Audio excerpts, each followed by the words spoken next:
kembali ke Ya, Quran. Ya ke wis laptop aja. kembali ke Kembali ke laptop Kembali ke ini. laptop, ke laptop. Quran. Oke, tak buka ya. Assalamualaikum warahmatullahi wabarakatuh. Waalaikumsalam. Waalaikumsalam warahmatullahi wabarakatuh. Alhamdulillah, Alhamdulillah kita masih diberi iman, diberi waktu, diberi energi untuk ngaji. Seperti kita tahu bahwa mempelajari Quran itu dianjurkan Allah. Kalau enggak ngelajari jadi apa? Selesai. Keledai. Kita bukan keledai, right? Ya, seperti biasa, nanti kita akan baca satu dua ayat. Mungkin saya dulu.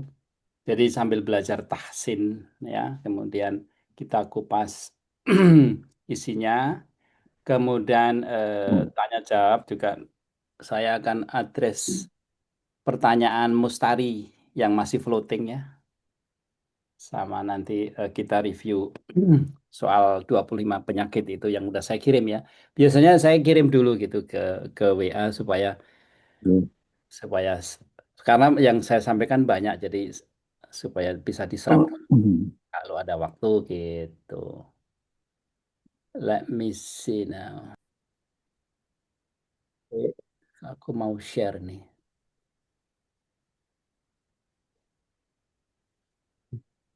Share.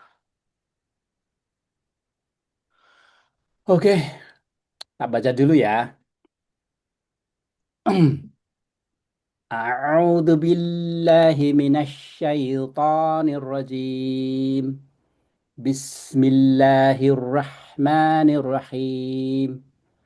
Wabashshiril ladzina amanu wa 'amilus shalihati anna lahum jannatin tajri min tahtihal anhar kullama ruziqu minha min thamarati rizqan qalu hadzal ladzi ruziqna min qabl wa utu bihi mutasyabiha walahum fiha aswajum mutahharah wahum fiha khalidun. Oke, sekarang siapa yang mau nyoba? Nanti tak benerin kalau kalau kurang pas. Belajar kita kan belajar nih. Ayo siapa? Saukat.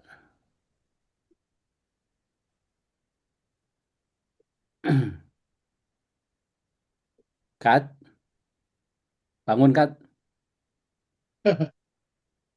Atau Ya, sorry, tadi saya mute. Nah, oh, oke. Nah, A'udzu billahi minasy syaithanir rajim. Bismillahirrahmanirrahim. وبشر الذين آمنوا وعملوا الصالحات أن لهم جنات تجري من تحتها الأنهار كلما رزقوا منها من ثمرة رزقا قالوا هذا الذي رزقنا من قبل وعتوا به متشابها ولهم فيها أزواج مطهرة وهم فيها خالدون. oke, bagus. Sadaqallahul Ada adzim. ada dikit koreksi ya. Jadi kalau nun di depan kayak kof itu harus didengungkan. Jadi hampir kayak eng. Jadi kayak ini ya. Min min qabl ora bukan min qabl.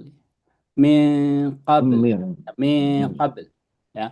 Terus ini dianjurkan untuk berhenti sejenak ya. min Jadi qabl. min qabl gitu ya. Kayak juga nih ya tak. Kayak juga min samaro min min min bukan min. Dia jelas idhar min kalau di depannya huruf-huruf talqin yang 6 itu. Kayak hamzah, ha, ha, ha, ya, itu dia jelas. Tapi kalau di depan yang lain dia harus didengungkan sengau. Oke, satu lagi nih. Siapa yang mau baca?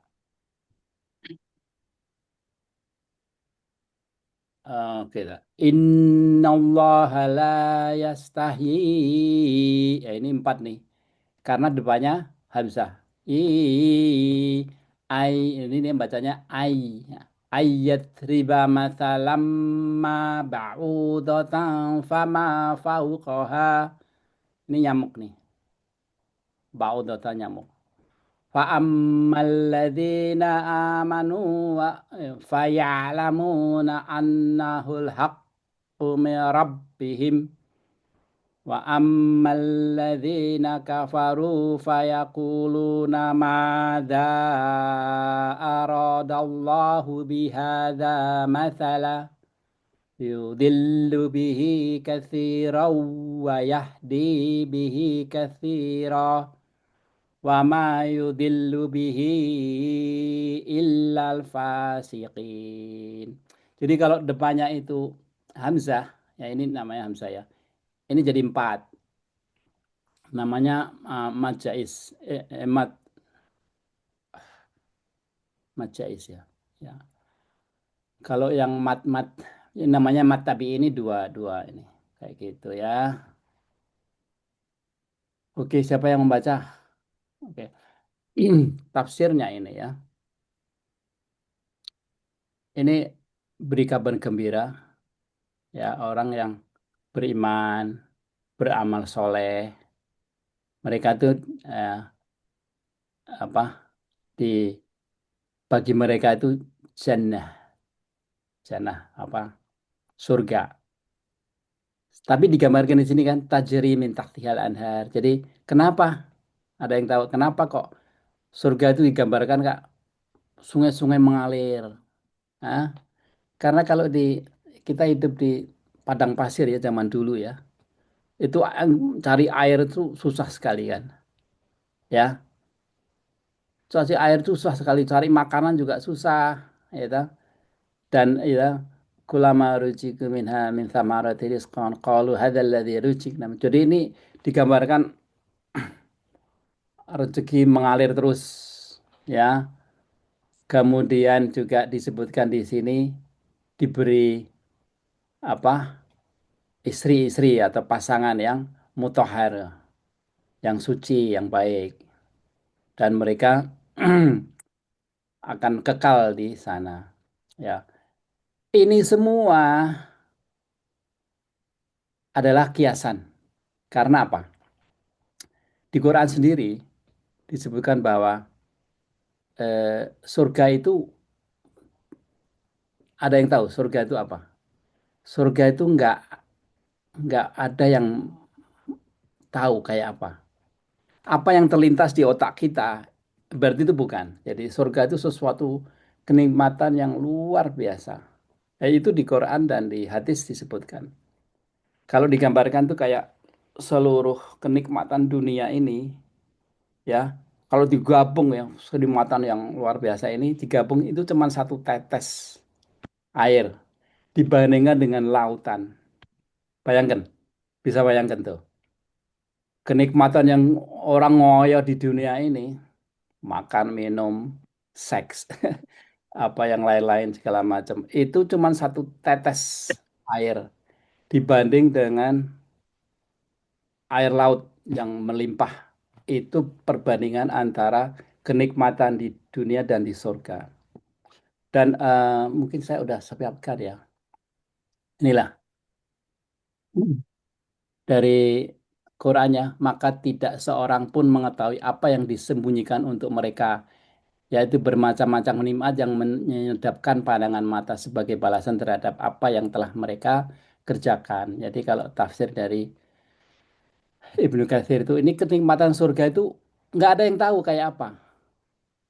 nggak ada yang tahu. Kalau orang-orang ateis di sini ngeledek, tuh. Eh, apa kamu nggak bosan nanti di surga? Makan, minum ini sampai bermiliar-miliar tahun gitu. Ini karena bayangan mereka tuh kayak hidup di dunia lain. Terus ini juga ada hadis ya. Allah berfirman, hadis Rasul Bukhari Muslim ya. Aku telah menyiapkan bagi hamba-hambaku yang saleh sesuatu yang belum pernah dilihat oleh mata, belum pernah didengar oleh telinga, dan tidak pernah terlintas dalam hati manusia. Jadi kalau kita bayangkan surga kayak apa? Oh, bayang kayak gini, kayak tadi itu nggak berarti nggak karena belum pernah terlintas dalam hati manusia. Jadi suatu yang luar biasa. Di surga ada sesuatu yang tidak pernah dilihat oleh mata, tidak pernah didengar oleh telinga, dan tidak pernah terlintas di dalam hati manusia. Ini dari ini. Sekarang pertanyaannya, kenapa kok Allah gambarkan itu? Kayak apa? Sungai-sungai di dalamnya. Itu sebenarnya secara manajemen itu untuk motivasi aja. Ya, tapi di balik itu kita tahu Allah menjelaskan bahwa sesuatu yang sangat luar biasa. Ya, kalau kita dikasih tahu, oh kamu nanti kalau saya kasih 1.000 dolar, tapi kalau ini saya kasih 1 miliar dolar gitu kan, jadi lebih ini kan, lebih semangat gitu kan.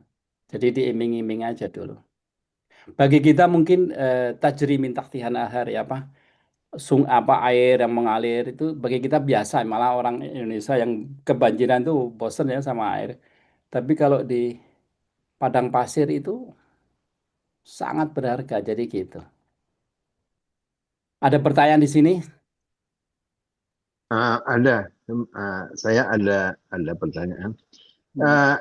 Manusia di dunia ini merasakan keindahan, kenikmatan, dan lain sebagainya kan berdasarkan indera, 5 indera yang kita miliki. Mungkin pada saat kehidupan di sorga, indera kita itu bukan seperti indera yang kita hidup di dunia ya, mungkin ya, karena uh, kalau indera yang digunakan di sorga itu sama dengan indera di dunia, ya kayak tadi orang ateis bilang makan tidur sampai miliaran tahun apa nggak bosan gitu ya.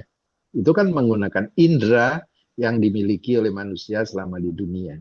Hmm. Ya, indera nanti yang ada di sorga justru itu nobody knows gitu ya. Apa nanti guidance dari kenikmatan suasana, kenikmatan mata, kenikmatan mendengar apa. Saya kira indera itu masih disembunyikan nama Allah ya, dengan disebutkan bahwa tidak ada satupun orang yang bisa menggambarkan apa Hmm. itu sorga. Hmm. Saya kira itu ya. Ya, ada mungkin input dari saya ya. Mungkin benar dan mungkin inderanya lebih ya, bukan 5 panca indera ya. Tapi indera yang kayak misalkan Iya, iya. melihat atau bahkan kulit ini disebut di Quran. Jadi kayak disebutkan di Quran orang yang disiksa di neraka itu kalau kulitnya udah mengering itu diganti baru ada. Wah, pernah baca nggak? Kalau saya begini ini, Iya, ada pernah dengar ya itu. Pak. Jadi itu ayat itu ngerubah anu loh, ngerubah sains loh. Jadi sebelumnya tahun 60-an itu orang percaya bahwa sakit kalau kita dicubit gini ya, sakit dipikir dari otak. Ternyata enggak, ternyata kulit sendiri ini yang merasakan. Jadi kulit ini yang merasakan sakit, bukan dari otak. Ngerti? Ngerti maksudnya? Jadi kulit, jadi kalau rasa sakit, rasa panas segala itu dari kulit. Makanya ayat itu luar biasa itu. Itu menyatakan bahwa nanti kan kalau udah kebakar lama kan jadi apa bebal kan. Melepuh. Jadi artinya udah udah nggak ngerasain sakit toh. Diganti tuh. Disebutkan diganti baru jadi sakit lagi. Ya, satu itu kan indera. Yang kedua disebutkan bahwa orang-orang yang jahat tuh komplain di sana kok jadi buta di dunia saya bisa melihat. Karena di dunia dia buta hati ya di sana dibikin buta segala macam. Jadi di sini juga disinggung. Tetapi tadi kembali lagi bahwa apa-apa yang apa mengenai surga itu nggak ada yang tahu gimana. Jadi indranya kayak apa juga nggak tahu kita. Gitu. Jadi memang bahkan pertanyaan lebih jauh saya juga pernah nanya, pernah mikir ya. Di sana tuh nggak ada laki perempuan, ngerti nggak? Aslinya kita. Iya, iya. Tapi diiming-iming ada bidadari ya. Nah justru itu kan semua kiasan, semua iming-iming aja. Dan sekarang kalau cewek diiming bidadari kan nggak tertarik, iya kan Ana? Iya kan? Jadi jadi itu hanya kiasan aja, ya toh? Jadi begitu. Tapi sebenarnya kalau kita menghadapi itu selanjutnya nanti disebutkan di sini, ya toh? Innallaha ya la yastahyi ayyadriba mathalan ma ba'udatan fama fawqa. Allah itu tidak malu untuk memberi perumpamaan semisal seremeh apa namanya nyamuk atau lebih di atasnya lagi. Bagi orang-orang kayak kita, fa'amal ladzina amanu bagi orang yang beriman, fa'yalamuna anallahu haqqum ya rabbim. Annahul. Jadi apa-apa misal-misal yang di atas ini semua dari Allah, yang hak, yang benar, yang diterima gitu. Tapi kalau orang-orang kafir, wa amal ladzina kafaru, mereka selalu ngomong fayaquluna madza aradallahu bihadza. Ini apa-apaan sih Allah kok memberi misal memberi perumpamaan kayak gitu gitu loh. Nanti nggak? Jadi selalu mereka itu menerima Quran, menerima dari Allah itu selalu question mark gitu loh, mempertanyakan ya ta. Kalau kita enggak, kita anahu apa al-haqqu min rabbihim, itu benar dari Allah ya ta.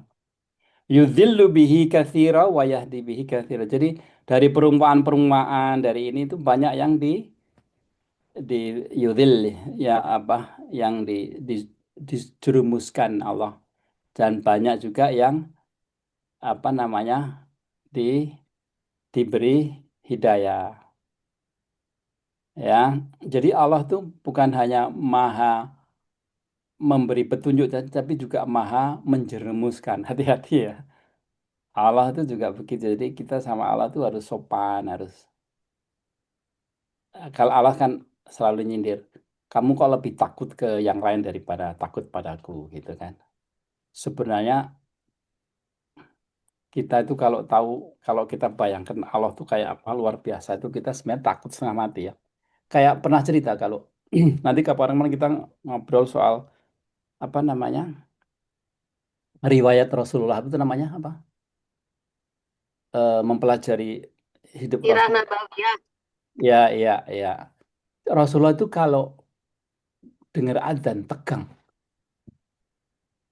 karena mau menghadap Allah. Jadi begitu ngobrol itu beliau tentang dia Rasulullah itu tegang gitu. Karena eh, bagi kita membayangkan Allah itu kan samar-samar ya. Bagi Rasulullah SAW itu jelas sekali dan sangat dahsyat ya toh. Jadi Rasulullah itu takut sekali. Dan guru saya cerita ya kalau kalau ada geledak gitu ya, apa guntur gitu ya, Rasulullah itu takut loh. Kenapa? Dia takut kalau umatnya itu dapat azab kayak umatnya apa zaman Samud, zaman ini yang dari geledek segala macam. Jadi intinya apa? Kalau soal akhirat, soal dengan Allah, soal ini tuh Rasulullah tuh selalu apa kelihatan serius dan takut karena jelas bagi dia. Dan itu kan tergantung kadar iman kita kan, gitu ya. Begitu. Ada pertanyaan? Ini mana tahun ini? Yang oke. Oke. Kalau nggak ada kita ke pertanyaannya si Sedikit, Mustahil. Kak, sedikit yuk. Monggo. Tadi kan disebutkan katanya nggak ada laki dan perempuan ya di surga. Ini anu apa? Ijtihad saya. Oh gitu. Ya, ijtihad saya. Karena begini, waktu sebenarnya laki perempuan itu kan dari sains itu kan ketemu kromosom itu kan ya, Y sama X ya. Dan itu kan Iya. ini jasad kita, bukan roh kita kan. Roh kita itu dimasukkan, jadi roh kita tuh 6 minggu dimasukkan setelah terbentuknya janin. Ya toh? Janin itu laki perempuan itu ditentukan ketemu kromosom Y sama kromosom X itu kan. Ya toh? Kalau XX perempuan, YE jadi laki. Chance-nya 50-50. Habis itu baru dimasukkan. Jadi pakaiannya itu bisa biasa pakaian pakaian laki, perempuan, pakaian hitam, putih, ganteng, jelek, segala macam itu pakaian nih. Pakaian akan ditaruh. Yang kembali roh kan. Roh nggak ada di akhirat waktu ketemu Allah. Oh ini roh perempuan, roh laki nggak ada. Makanya di Quran disebutkan, oh kalau kalau Allah itu punya anak perempuan yaitu malaikat-malaikat. Ya, dah disindir Allah. Siapa lo? Apa kamu tahu penciptaan malaikat? Jadi ya, malaikat sendiri itu nggak ada laki perempuan. Tapi itu pikiran saya aja tapi. Soalnya begini kalau disebutkan di situ kan kenikmatan punya bidadari, istri segala macam itu kan sebenarnya untuk karena di Arab itu kan laki-laki itu dominan ya waktu itu ya. Jadi selalu yang di encourage orang-orang laki yang di depan gitu. Karena Allah tahu perempuan tuh nggak kayak gitu pikirannya. Betul ya? Kalau laki-laki ya, tanya Saukat. Laki-laki itu apa namanya? Hormonnya itu yang bikin orang suka yang bayangin kayak gitu-gitu gitu kan. Jadi Allah selalu mau ber memberi apa informasi kepada yang apa yang pas gitu loh. Anyway, Iya. apalagi? Itu salah satu yang saya share itu masalah tahajud ya. Itu ada uh, ada menghasilkan itu gelombang theta ya, Mhm. gelombang theta. Dan gelombang theta itu salah satu gelombang yang ada di otak dan dia muncul pada saat-saat kita rileks, kita merasa aman, hening ya, dan itu sesuai sekali dengan sepertiga malam yang dianjurkan oleh Allah Subhanahu wa taala. Mhm. Dan orang pada saat sudah, kenapa harus tidur dulu? Karena menciptakan kesehatan, kesehatan dalam tubuh ya. Setelah bangun, ambil air wudhu, merasa aman, tenang, hening ya. Nah itu gelombang theta itu muncul sehingga gelombang itu memberikan kenikmatan tersendiri. Jadi ada hormon-hormon terbentuk karena gelombang itu gitu. Itu Hmm. yang saya lihat ada analisa sainsnya begitu. Dan Hmm. saya sangat setuju karena kalau kita serius banget ya untuk tahajud ya, bukan hanya aduh saya pengen doa apa pahala gede segala macam. Tapi kalau memang kita ikhlas, itu terasa loh Yul. Itu terasa keheningan, kenikmatan ya, kedamaian ya, Mhm. itu terjadi itu di saat-saat itu. Nah, sebenarnya tadi Yul bilang buku jangan terlalu sains. Itu saya pikir kalau sainsnya itu berhubungan dengan Al-Quran dan bisa diterangkan, saya kira itu malah lebih baik ya daripada harus kalau sains separuh-separuh takutnya nggak overall gitu ya ininya keterangan daripada Hmm. Al-Quran itu sendiri gitu. Ya itu yang saya sebutkan itu nah, kan kalau di bahasa kita kan khusyuk ya. Yang gelombang Husuk ya, itu husuk. ya, yang gelombang cerita itu khusyuk. Khusyuk itu ya eh, mempengaruhi memang khusyuk itu mempengaruhi jiwa dan raga justru. Hmm, Ya, hmm, dah. hmm. Ya. Ya kalau bahasa sayanya tetra kalau bahasa kita khusyuk dan khusyuk itu salah satu syarat yang ya kayak qad aflahal mu'minun alladzina sholatihim khashi'un. Jadi orang yang sholat khusyuk ya. Waladina. Jadi khusyuk itu termasuk syarat kalau mau sukses. Qad aflahal ladzina ya. Benar-benar sukses orang-orang yang mukmin. yaitu orang yang pertama yang disebut adalah sholat khusyuk. Memang penting khusyuk. Oke, sekarang pertanyaan Mustari ya. Ya, mana ya?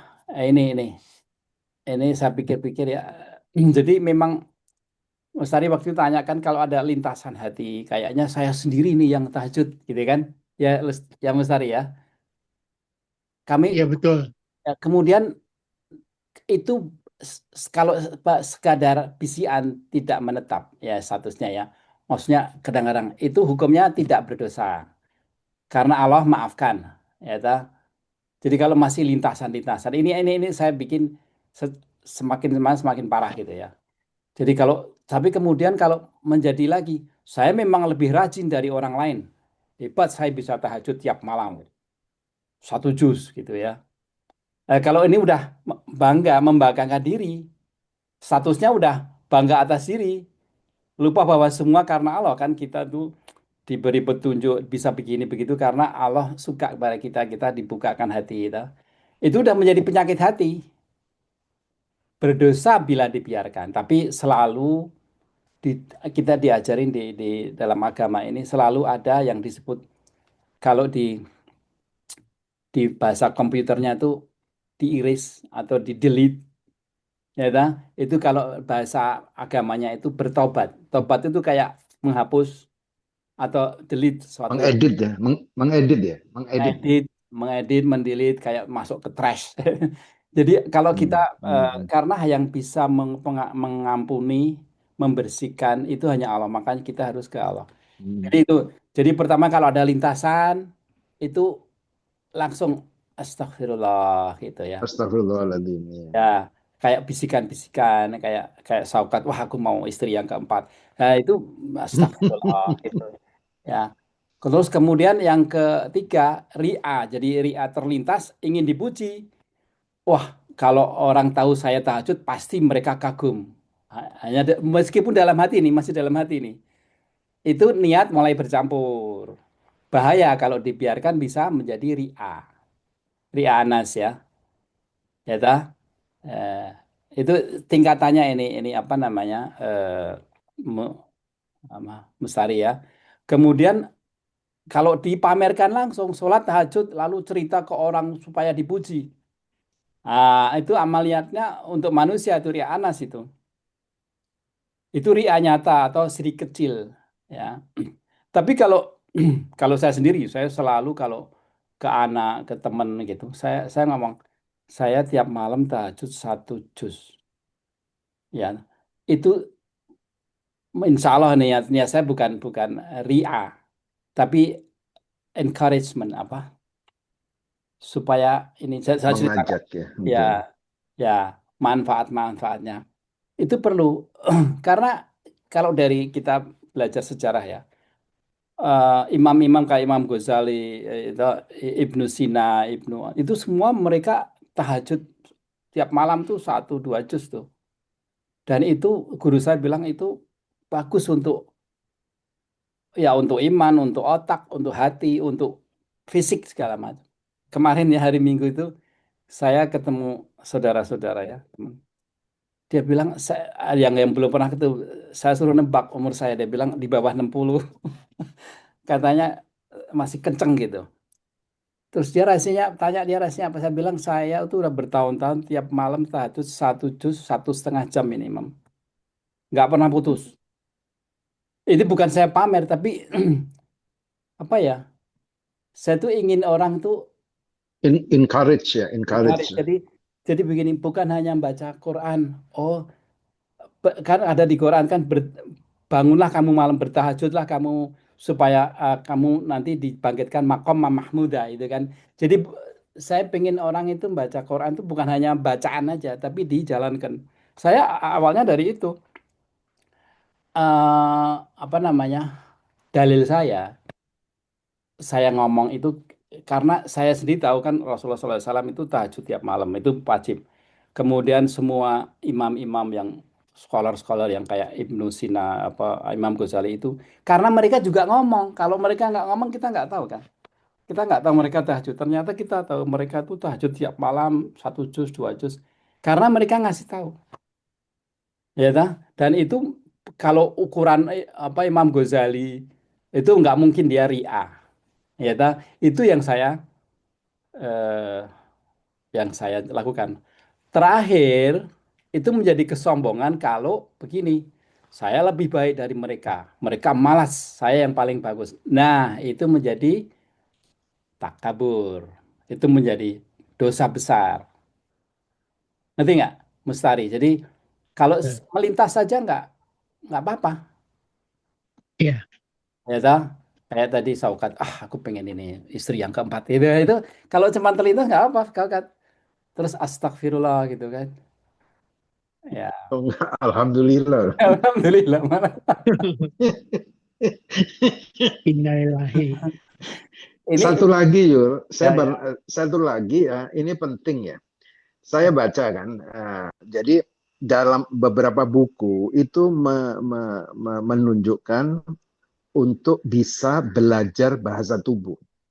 Mhm. Artinya, kalau orang itu mempunyai sifat buruk, itu bisa dilihat dari tingkah laku, dari pandangan mata, dari gerak jari-jari, dari bahasa tubuh yang lain, gitu ya.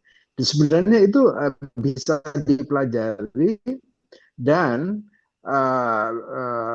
itu banyak terbukti gitu loh, terbukti.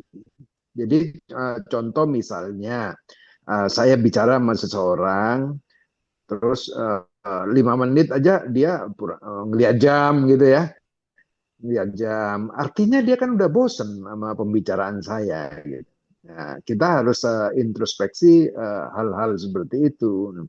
Nah, karena kita juga bisa membaca, tapi kita nggak bisa judgement gitu loh. Wah, orang ini orang ini, karena apa? Allah atas ridhoku.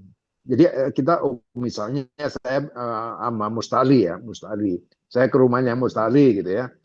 Terus Mustari saya ajak ngomong itu dia apa ngomong yang lain gitu, nggak memperhatikan. Nah itu kan udah tanda-tanda bahwa saya ini membosankan di depan Mustari. Ya, itu salah contoh, yang bisa menjudgment itu hanya Allah Subhanahu Wa Taala. Jadi kita hanya waspada. Jadi dalam bergaul misalnya ya, kan banyak itu kalau orang ini tertarik dengan seminar kita gitu ya. Nah, nggak ada yang tidur, misalnya semua mata melotot ke kita, gitu ya. Tapi pada saat kita memberikan seminar atau paparan, itu banyak yang ngantuk. Nah, itu kita harus introspeksi bahwa apa yang kita kerjakan itu nggak kurang bermanfaat dan kurang bisa diterima oleh audiens. Nah, saya kira itu salah satu indikasi kita untuk lebih maju ya dalam bertindak. Gitu. Saya kira gitu ya. Itu bagus. Tapi sebaliknya kayak saya ceritain ya, pernah saya ceritain ya, waktu Umar bin Khattab ya, dia ngasih khotbah gitu kan.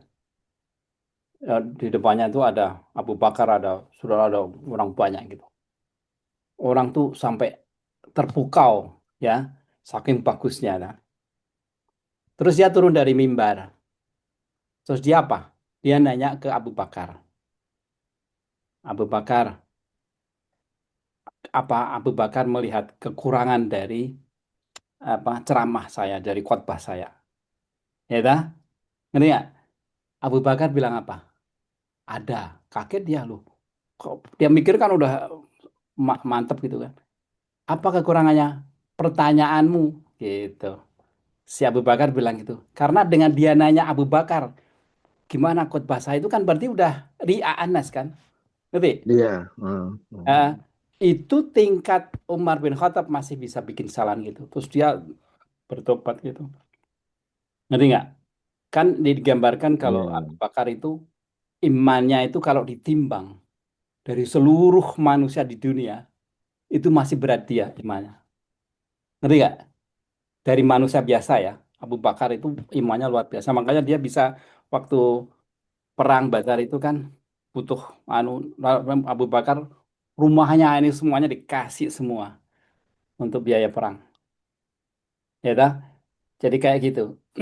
Jadi ada sisi baliknya. Tadi tadi yang diomongin Saukat itu adalah body language ya. Kalau di bahasa Jawanya itu tepos liro ya. Kita tahu, wah ini kayaknya nggak seneng nih. Iya ya, ya, kita harus stop kan. Ini nggak. Iya, Jadi iya. kita melihat suasana gitu. Bahkan Rasulullah SAW itu kalau berbicara selalu ngadep gitu. Kalau ada yang orang ngajak itu selalu ngadep, respectful.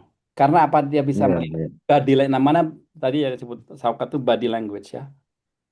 Ya, body language-nya gimana gitu. Penting itu, penting.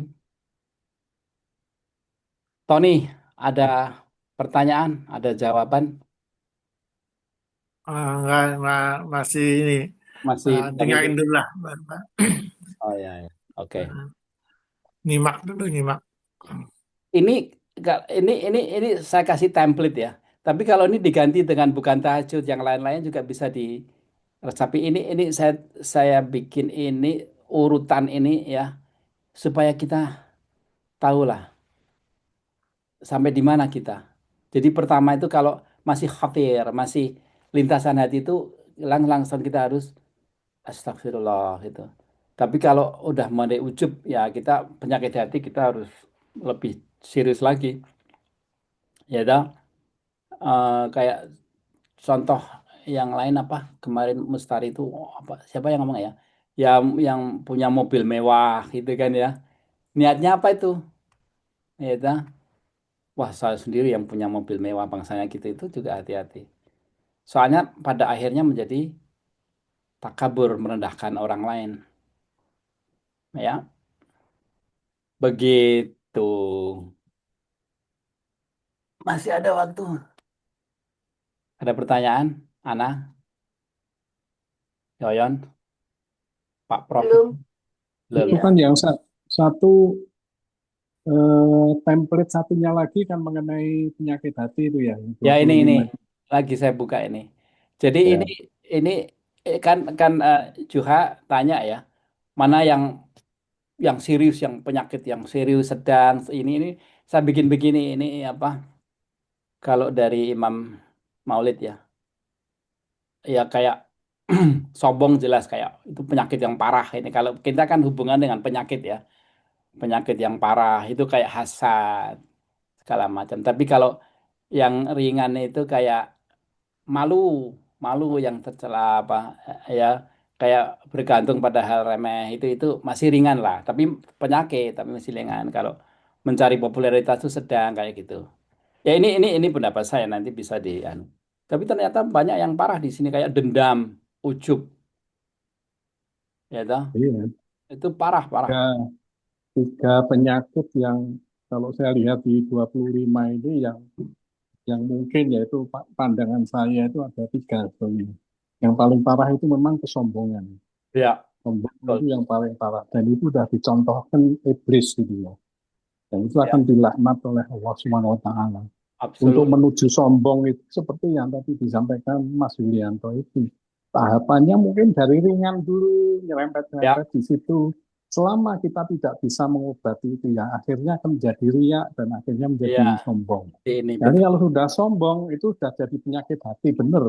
betul udah dosa besar Nah, ya toh. kalau dia masih karena syahwat dan sebagainya, karena itu penyakit yang disebabkan karena anggota tubuh.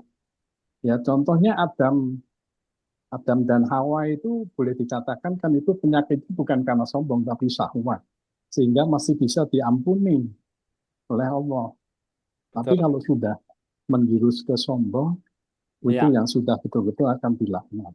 Nah, itu di 1 sampai 25 itu yang saya garis bawahi penyakit sombong itu satu. Kemudian juga ria ya. Ria hampir sama itu juga akhirnya mengarah ke sombong juga. Dan cinta dunia berlebihan ini yang wah hmm. harus was-was juga di Betul sini. betul Ya itu kan bisa di apa namanya turunannya itu banyak itu kalau sudah cinta dunia berlebihan itu akhirnya kan apa namanya ya lupa ibadah begitu ya ya. Lupa ibadah kemudian semuanya anggapannya mati itu masih lama kok kita masih nanti bisa tobat nanti nah begitu betul betul karena memang tidak bisa itu yang saya sarikan mungkin kalau boleh saya usul dari yang disampaikan itu mungkin supaya tercover aja ya yang penjelasannya panjang mungkin di shorten gitu, Hmm. diringkas, ditambah satu lagi kolom obatnya itu Mas. Oh iya, ya. Obatnya itu apa? Obatnya itu di Oh situ. iya. Justru Ada. yang penting itu dari obatnya itu nanti disarikan lagi menjadi satu hal yang disarankan untuk dilakukan setiap manusia di dalam rangka untuk mengobati penyakit 25 itu tadi Mas. Ya. Memang Sampean sampean Aji. bisa jadi buku ini kalau ada kalau ada seven habit ya ini bisa Anda bisa bikin satu edisi buku lagi bagaimana ya cara apa ya kiat untuk mengobati penyakit hati Oh begitu. sudah, Nggak tahu bahasa udah, Inggrisnya seperti udah itu. nulis buku. Nah, Ini itu namanya coba. ini lagi tak terjemahin tapi aslinya ini bahasa Inggris ini udah hampir selesai nih.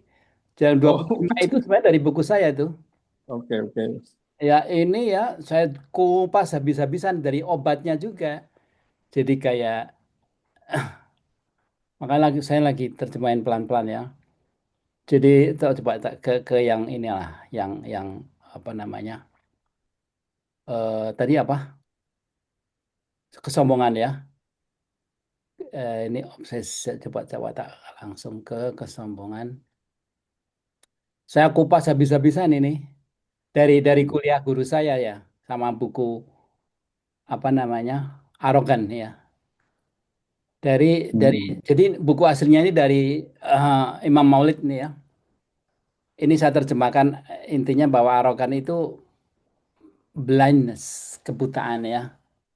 Jadi yang bikin distorsi kita ngelihat sesuatu, ya ta.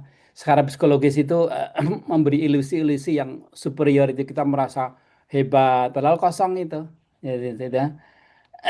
Dan intinya seperti juga kalau arogan itu biasanya orang yang suka merendahkan orang lain dan apa mendinai, tidak mengakui kebenaran gitu. Ini semua dari semua guru-guru ya di dunia ini yang semua ngikutin ini Imam Maulid. Dia juga ngasih tahu antidotnya. Jadi apa namanya eh, obatnya. Ya, dah. Ini saya jelasin bagaimana secara rasional arogan itu yang gimana. Nanti makanya saya bilang untuk selesai 25 penyakit itu bisa 6 bulan atau bahkan setahun karena sangat detail nanti yang insya Allah yang kita bahas itu sangat detail nanti. Tapi ini baru apa ya surface-nya ya. Ya, ini buku saya ini ya kayak gitu kayak arogan tuh bisa sampai 5-10 halaman ya. Jadi dari referensi dari Imam Ghazali dari mana antidotnya ini apa antidotnya itu apa obatnya gitu ya. Secara sains gimana, secara agama gimana gitu. Ini antidotnya nanti dijelasin ini bagaimana kita supaya tidak menjadi sombong gitu. Nanti kita itu lebih seru lagi nanti ya. Jadi ada spiritual attitude segala macam. Ini semua nanti kita bahas seperti itu, Juha ya. Nanti Ya, tapi tetap siap, nanti siap. saya tak tambahin ini, tambahin apa obatnya. Jadi secara singkat ya. Singkat saja. Ini ada Dewa Jakarta siapa ya? Ada yang kenal? Halo. Oke. Jadi kalau ini Tony juga ada tuh, Tony. ya Tony tadi kan udah Mas Tony. Tony. Halo Mas Mas, Dewo. TK77 Mas, maaf. Oh, TK77. Dewa, ya Mas Dewa, TK77, tahu saya. Oh. Ya maaf terlambat. Ya, ya. Ikut TK. guru. Halo Mas Turun. Dewo, apa kabar? Alhamdulillah. Baik, sehat. Teknik Monggo kimia. dilanjut. Teknik kimia. Oke. Oke. Jadi Alhamdulillah. Nah, ya. thank you ikut. Oke, ini jadi untuk hari ini kita rundown aja ya secara nanti kita bahas satu-satu. Mungkin satu ini bisa sebulan. Jadi saya ingin ya saya ingin aja ini kita dalam mengaji ini bukan hanya pengetahuan aja, tapi kita bisa praktekkan, kita bisa apa ya internalize, kita bisa dalami benar. Jadi kita nanti insya Allah kalau lulus 25 ini menjadi insan kamil lah. Ya, ta. Benar-benar ini apa namanya serius dalam apa kalau kesombongan itu apa sih? Terus sampai di mana kesombongan itu? Bagaimana mengontrolnya? Segala nanti kita bahas secara dalam lagi. Coba kalau sekarang ini saya ini definisi singkatnya itu cinta dunia itu menjadikan dunia sebagai tujuan, bukan sarana menurut ya. Makanya gontok-gontokan itu karena mereka cinta dunia yang berlebihan. Contoh nyata mengejar harta demi gengsi, bukan untuk ibadah. Contoh samarnya merasa kerja keras hanya untuk hidup nyaman tanpa niat ibadah. Ya, ini kalau dibaca saya udah kirimin ya. Ini dimengerti kalau nggak tahu nanya ya. Jadi saya udah nulis buku ini, jadi saya udah belajar sama guru saya yang di Amerika itu, ya. Dia juga nulis buku yang bagus sekali. Dari Imam Maulud semua. Kenapa saya nulis buku karena supaya saya paksain diri saya untuk lebih dalam gitu loh, masuk ke dalam. Ya udah kalau baca itu kan kurang gitu. Tapi kalau makanya saya seneng nulis buku itu gitu. Kita harus dig down gitu dalam. Ya kalau saya kan kesombongan itu merasa lebih tinggi, menolak kebenaran. Ini kan dari hadis Rasulullah SAW kan. Jadi contoh yang nyata itu meremehkan orang lain karena status atau ilmunya, merasa lebih pinter, lebih kaya, lebih ganteng, lebih gitu. Terus cara samarnya merasa nasihat tidak perlu karena sudah pintar, gitu ya. Ini yang halusnya maksudnya, yang halus itu Juha, ya toh. Kayak kebencian itu menyimpan dendam tersembunyi. Contoh nyata susah melihat orang lain bahagia. Awal dia, ya toh. Wah kok apa namanya? Dia bisa jadi presiden, saya nggak bisa gitu.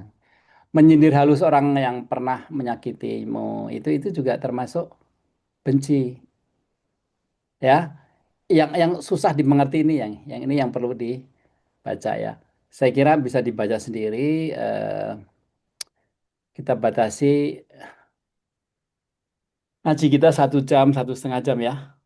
Jadi nanti kita bahas semua nih insya Allah nih. Kalau bisa mungkin setiap ini 2 minggu gitu ya. Kita gali dalam dari buku saya yang tadi saya tunjukkan tuh, dari pendapat apa yang Ghazali semua segala macam. Jadi kita ngerti sekali. Kemudian apa obatnya segala macam nanti kita. Tapi nanti minggu depan tak tambahin di sini obatnya. Oke. Ada yang tanya di sini? Ada yang ngeyel? Ada yang ini meremehkan itu juga termasuk menghina orang lain dan kemana? Mengajak orang taat sebagai sok suci. Ya, dah. Ini di Nomor 12 itu Mas Yulianto.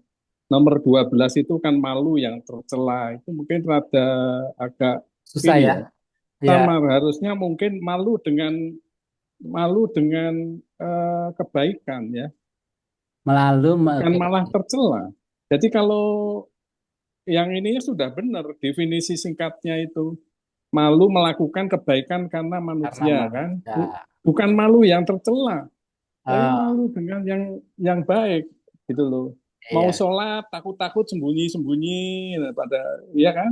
Ah, Nah, disebutkan oke, gitu. apa tadi? Apa usulnya apa diganti apa? Malu dengan kebaikan, Malu artinya dengan berbuat kebaikan. baik. Malu dengan apa namanya? Berbuat baik ya. Ya, emang saya tuh kalau lagi menerjemahkan Indonesia itu agak struggle ya. Saya udah berapa puluh tahun kan, jadi kurang masuk ke. Misalnya nomor 5 ini fraud kan ini tipu daya. Tapi Ah, kan di situ curang dalam jual beli, rada susah juga ah, menerjemahkan. Tapi kalau misalnya ya contohnya apa namanya, kerjasama bisnis atau merayu dalam bisnis tapi ada niat jahat di balik itu Ah, misalnya. Itu kan ini lebih jadi apa? lebih gampang dilihat. Namanya aja, namanya kurang pas ya. Banyak yang kurang Enggak, pas. namanya sudah benar, Oh, penjelasannya aja, Mas. oke, oke, oke, oke. Penjelasannya. Curang dalam jual beli itu piye ini? Ya Oh, sebetulnya no. Oke, oke, mungkin oke. mungkin mungkin agak agak masuk juga sih ya. Mungkin kita merayu supaya ayo ini saya punya bisnis tapi ada niat jahat di balik itu kan. Terus akhirnya ya diambil alih sama ini dalam contoh-contoh nyata aja mungkin ya. Betul, betul. Kadang-kadang kan Makanya ini gitu. sebenarnya secara singkat ya. Kalau Mm-mm. pokoknya lebih dalam Tapi cuma udah bagus ini, udah bagus. ya, ya. Ini cuma ngasih apa ya? Ngasih gambaran gitu loh. Mm-mm. Jadi kalau saya bilang kalau kita mau perang kan kita harus tahu medannya ya. Ini kayak gitu.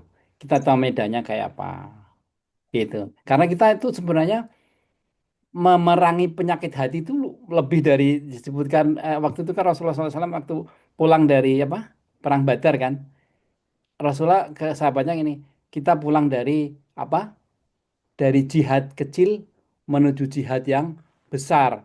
Wah semua sahabat kaget loh. Perang apa lagi Rasulullah? Perang melawan dirimu sendiri, menyakit hati. Monggo Pak Dewo, ada pertanyaan.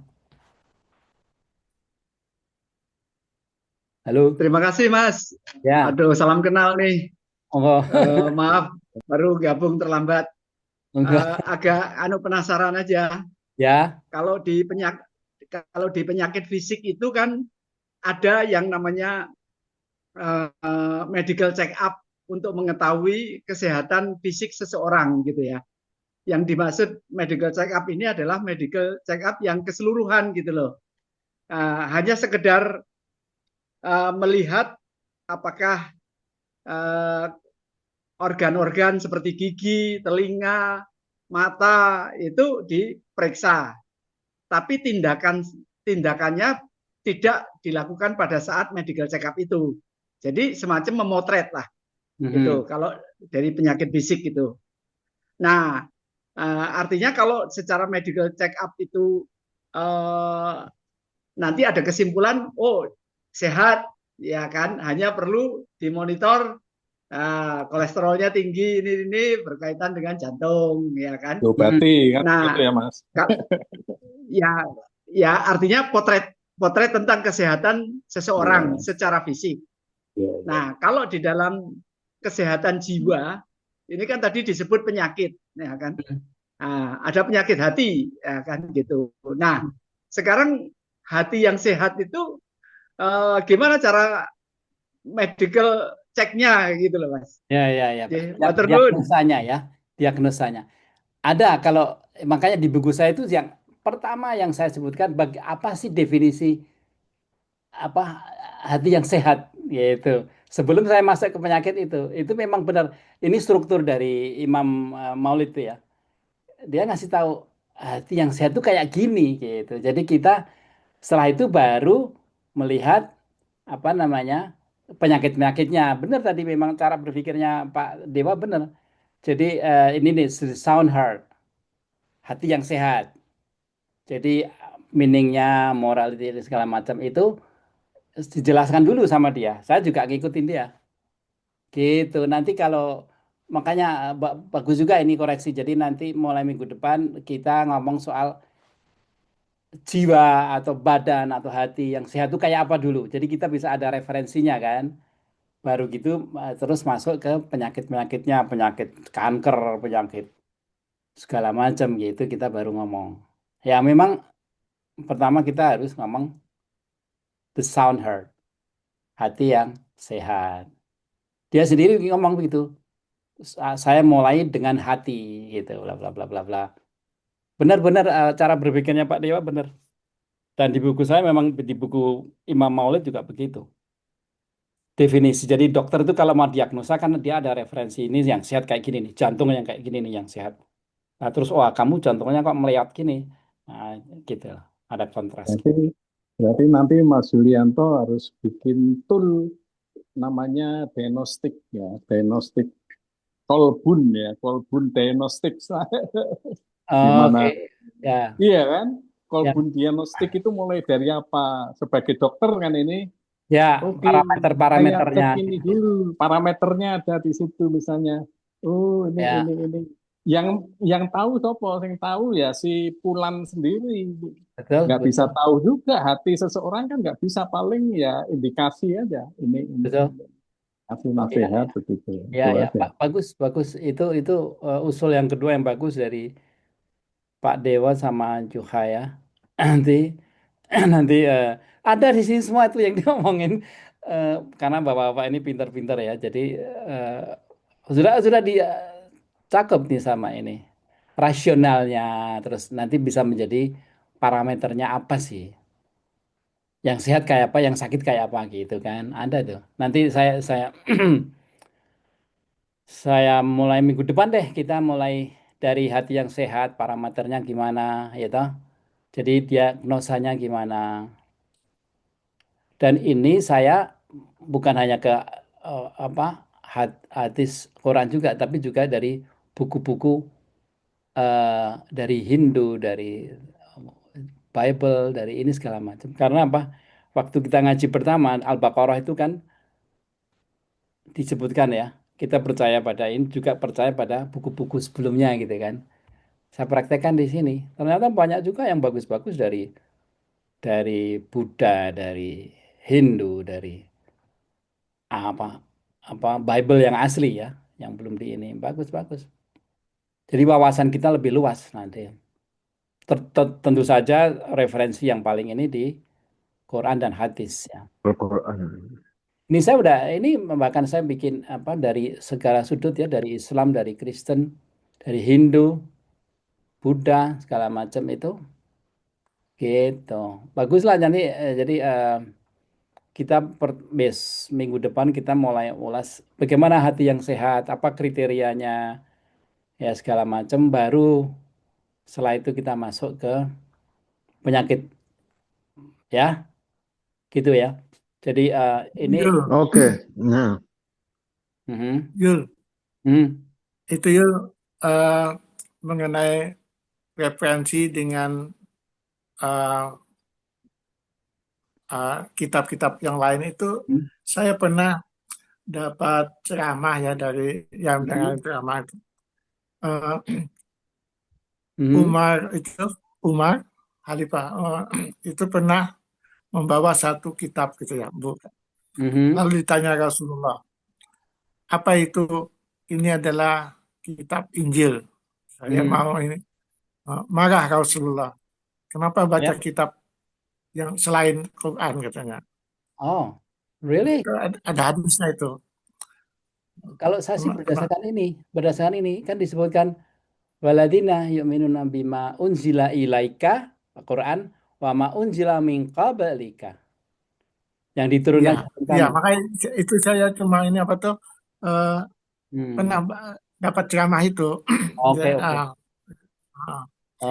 Ya mungkin konteksnya ya. Kalau kalau hadis itu kan tergantung konteksnya ya. Mungkin lagi apa gitu ya.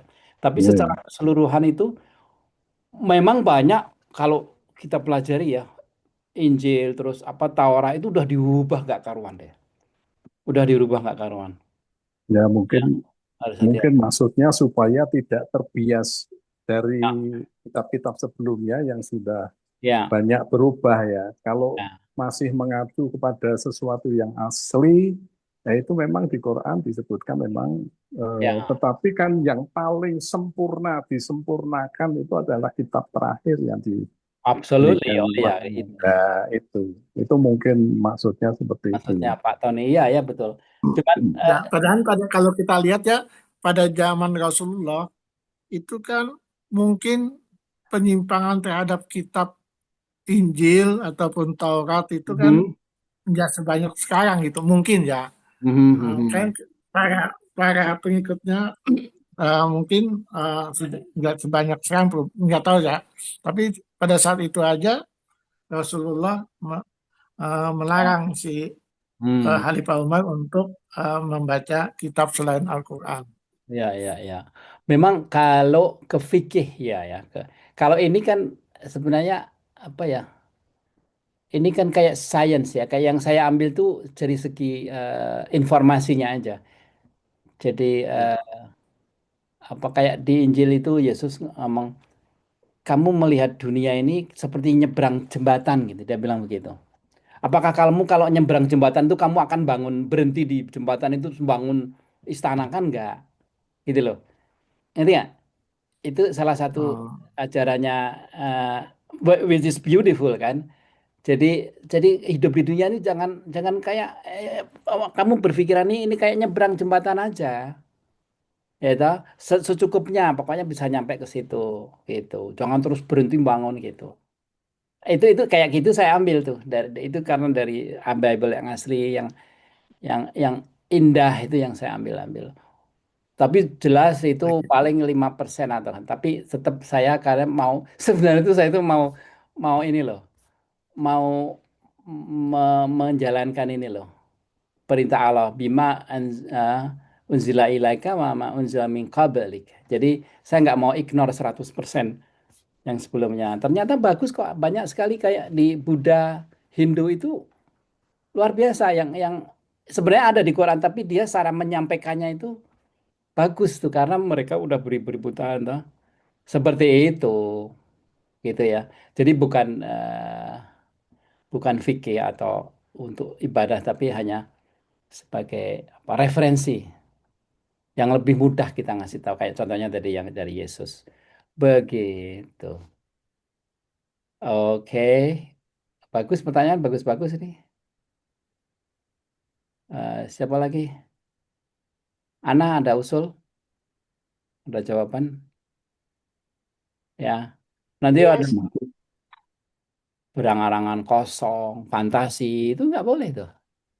Takut miskin dan alamat itu banyak sekali ini yang kita nanti bisa ini meremehkan sahabat, ya, saukat, hati-hati, ya, marah berlebihan. Oke, ada lagi pertanyaan? Kalau nggak kita tutup. Udah? Ya, sebentar. Oke. Wabillahi taufik wal hidayah. Wassalamualaikum warahmatullahi wabarakatuh. Salam. Waalaikumsalam. Waalaikumsalam Waalaikumsalam warahmatullahi warahmatullahi Betul wabarakatuh. dan wabarakatuh. teman-teman. Jazakallah khairan. Terima kasih.